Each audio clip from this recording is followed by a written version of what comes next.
Allez, c'est parti. Bienvenue sur la chaîne Akihabara42. J'espère avant tout que vous allez bien. On va commencer la vidéo par vous demander une petite chose. Abonnez-vous, c'est important. Commentez, partagez. Et on est parti pour le produit qui est une pépite. Aujourd'hui, je vais vous parler de DK Ranger, alias Power Ranger Space Patrol Delta chez nous. Saga rachetée par la franchise américaine par Disney.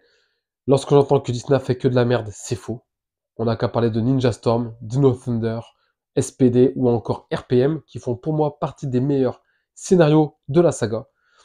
Mais revenons-en à nos moutons. On va découvrir un produit japonais du coup, qui ne se trouve plus facilement maintenant. Alors, je vais vous le montrer. On parle de DK Ranger. Alors j'en parle parce que les 20 ans arrivent, le film Commémoration arrive, mais j'en parle parce que ça pour moi c'est un produit de luxe. C'est un produit que j'ai très longtemps attendu, très longtemps recherché. Il est là. Donc non seulement c'est le modèle accurate par rapport à ce qui se faisait dans le TV show à l'époque, mais la qualité et les finitions, ainsi que les jeux de lumière et de son, sont vraiment incroyables pour un produit qui a déjà 20 ans. Donc on est bien sur une version japonaise, on est sur un produit vraiment d'exception, je vous montre un petit peu l'arrière de la boîte. Vous allez voir, c'est vraiment la réplique du modèle télé, à savoir qu'une version américaine et bien pourrie était sortie à l'époque. Et lorsqu'on a la version japonaise, on sent vraiment que Bandai s'est rapproché ou même j'ai envie de dire, je pense que même Bandai a utilisé ce produit dans le modèle télé parce qu'il y a vraiment aucune différence. À savoir que les sons et lumières sont d'une qualité splendide, le paint, etc., etc. C'est vraiment de la bombe. Commercialisé à l'époque au prix de 4000 yens. À l'époque, ça faisait quasiment 40 euros chez nous. À savoir qu'actuellement, 4000 yens, ça fait 26 euros grosso modo. Le produit est indisponible dans toutes les boutiques japonaises. Donc du coup, grosso modo, moi je l'ai payé 12 800 yens. Ça représente actuellement, ouais, on a 80-90 euros. Ajoutez à cela les frais de douane, les frais de port, et on tombe sur du 130 euros facilement. Mais en 2023, qu'avez-vous pour 130 euros? On n'a plus rien. Donc aujourd'hui, on va passer au test et au déballage de ce petit morpheur de DK Ranger, du Ranger Omega qui est juste splendide. À savoir que le Ranger Omega, c'est de la bombe. Franchement, que ce soit le costume, le casque ou autre, c'est de la bombe. Demain, on va se retrouver pour Gavan avec l'épée de Xor que j'ai enfin réussi à trouver. Je sais que ça a été compliqué, très laborieux pour l'envoyer, mais on l'a enfin trouvé. Et bah du coup, écoutez, on est parti pour la présentation. Allez, go. Donc du coup, on a un packaging ultra top. Boîte à fenêtre, comme vous le savez, c'est un packaging que j'adore. On va passer avant tout au strap. Donc on a un strap d'époque qui est très bien conservé avec du velcro pour pas changer. On sent que la qualité est de mise hein, parce que ça bouge pas. C'est pas de la qualité chinoise de merde. Donc ça bouge pas et c'est le top. Maintenant on va passer à l'élément principal. Donc comme on le voit, c'était créé en 2004, donc ça remonte.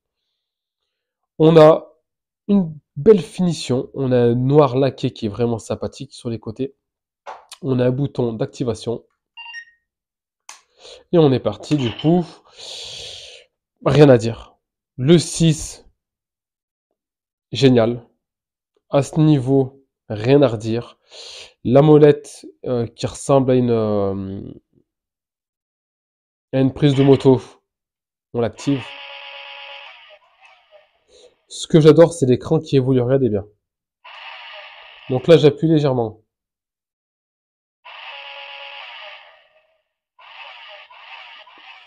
Et plus on appuie, plus ça augmente dans les tours avec des LED.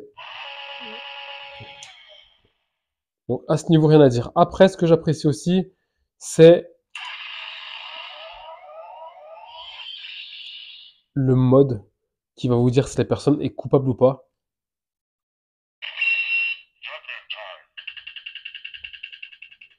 Donc, coupable ou pas,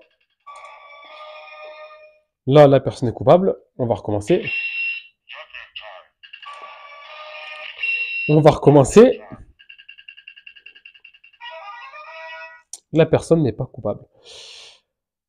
Comme on le voit, le 6 est en relief, donc ça c'est ce que j'adore. Le paint, il est juste accurate. Au niveau des LED, on est servi. Le produit est vraiment d'une efficacité du tonnerre. Est-ce que je vous le recommande? Bien entendu. Bien entendu. C'est limite, c'est limite de la folie. Si en 2023, un produit comme ça devrait sortir, il sortirait en Memorial Edition et on serait au moins à 20, 25 000 ou 30 000 yens. Donc foncez si vous l'avez ou si vous le trouvez. Donc, vous l'avez compris, je suis juste conquis, stupéfait de ce produit.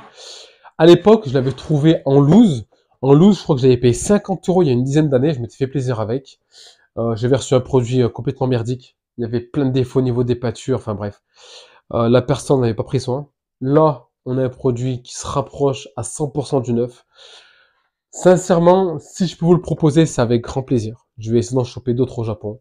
Sinon, essayez de trouver par vous-même, parce qu'il en vaut le détour. Voilà les amis, j'espère que ma vidéo sur D40 vous a plu.